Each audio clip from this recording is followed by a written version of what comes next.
Good morning everyone. This is Gerald Mark A. Ganya, and I am here to tackle the types and causes of problems of vision or the problems of the eyes. Okay, first we have four types and causes of problems of visions. We have errors of refraction. Number two, imbalance of eye muscles. Number three, disease of the eye. And number four is trauma and accidents. Okay, so first we're going to talk about errors of refraction. So errors of refraction is a light rays enter the cornea, aqueous humor and pupil, and the lens fails to refract or bend the light rays, okay, to focus on the central part of the retina. That is called errors of refraction. So in errors of refraction, we have hyperopia, or the farsighted people, the people that cannot see um, uh, near things, or they can only see things that is relatively close to them. Okay, so number two is myopia, or nearsighted people, the people that can see things clearly when the object is relatively close. Okay, and number three is astigmatism.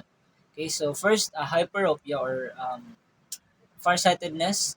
The lenses fails to focus the light rays from near objects on the retina. The point of focus falls behind the retina because the eyes are too short from front to back. Okay, so to correct hyperopia or farsighted people, convex lenses are prescribed, or the lenses that is used in magnifying glass. Okay, next, myopia or nearsightedness. This time, the eyes is abnormally long from front to back, and the lens fails to refract the light rays from distant objects to the retina. The point falls in the front of the retina.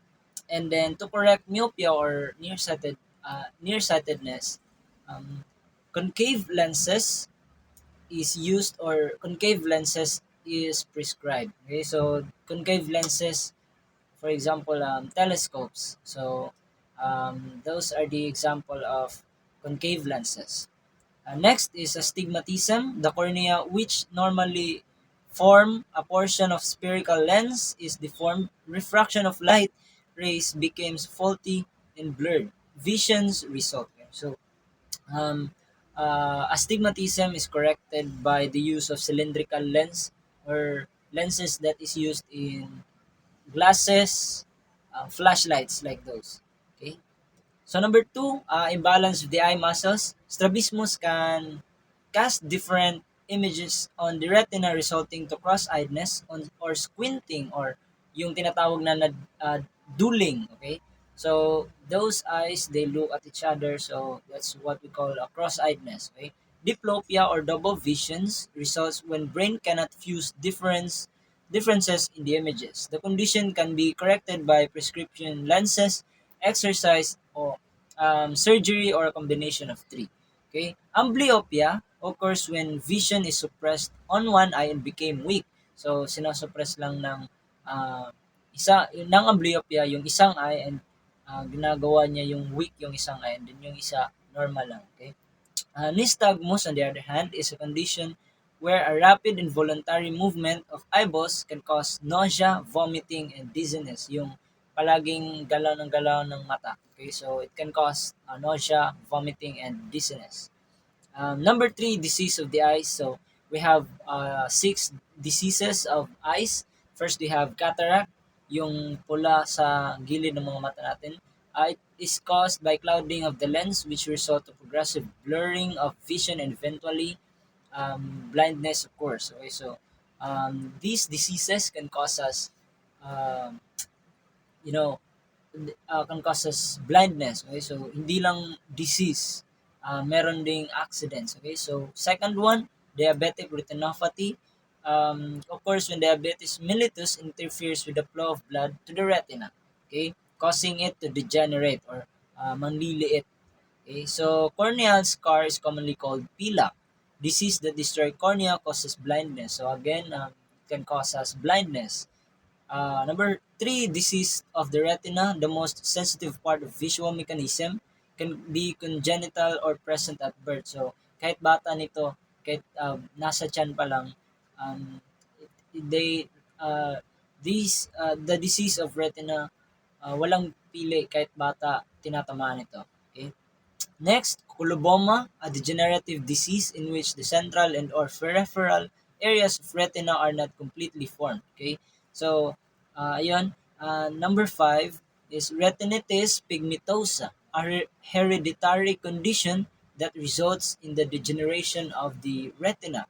Okay, so retinitis pigmentosa is a hereditary condition. So, kung meron mang isa sa inyong family na meron ito, so pwedeng mapasa sa inyo or sa mga future anak natin din. So, ayan. And it can, degenerate the retina, and it can cause us blindness.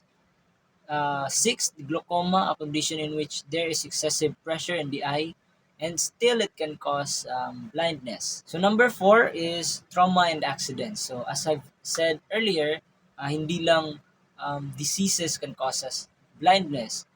Meron ding accidents. So like for example, tinamaan yung mata natin and it causes blindness. So ayun, like for example, severe accidents like that. So one example, I have two examples. Number one is a 24-year-old um, teacher usually goes to sleep when he's riding a minibus from his home to his or from his home to the school. Okay, so one day yung sinasakyan niyang minibus nabunggo doon sa isang jeepney, and result na nabagok yung ulo niya sa isang seat na nasa harapan niya, and it caused him headaches, and kinalaunan nawalan siya ng paningin. So ayun, accidents can cause us blindness.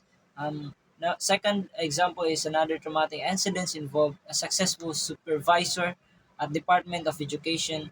When she was at age 7, naglalaro sila ng espadahan ng kanyang kasama or friends, and then one of her friend hit her eye, and then it caused her blindness. So ayun, accidents or um, kahit ano or traumatic na nangyari sa inyo can cause us blindness. Okay? So rubella or German measles. Okay? Rubella is a mild disease in most people, but dangerous ito when we're talking about pregnant woman, kasi rubella can make a baby lose his sight or lose a baby's sight. Okay, so a rubella baby can have serious problems such as permanent damage to the eyes and ears. So pwedeng mawala rin yung pandinig and mabubulag din yung bata. Okay, so rubella is responsible for 95% of deaf and blind babies. So ayun, ganyan siya ka-dangerous when it comes to pregnant women. Okay, and these problems can be prevented by immunizing all girls from age 10 to 16 years old with rubella vaccine. So since February 1989, rubella has been added to the measles and mumps vaccine. Okay, so symptoms, ano ba ang symptoms ng rubella? So it's just a mild illness with a rash and fever. Mild headache accompanied by slight fever and swollen lymph glands of the neck may appear about 2 days before the rash. The rash appears at blotchy brownish with spots, red spots on the face and neck. Pink spots like the rash or scarlet fever may also have been seen. Okay? And how it spreads, paano ba to um, na-share? Okay? So, na-share ito by droplets of cough and dizziness, by direct contact of kissing, handkerchief, beddings, etc. And towels like that. So, makukuha mo ang disease na to, ang rubella disease, by direct contact. Okay? So, who should be immunized? Sino ba ang dapat na ma-immunized? Okay? So, all children aged 12 to 15 years old should be immunized in measles, mumps, and rubella vaccine. Now, girls aged between 10 to 16 should be immunized with rubella vaccine. Okay?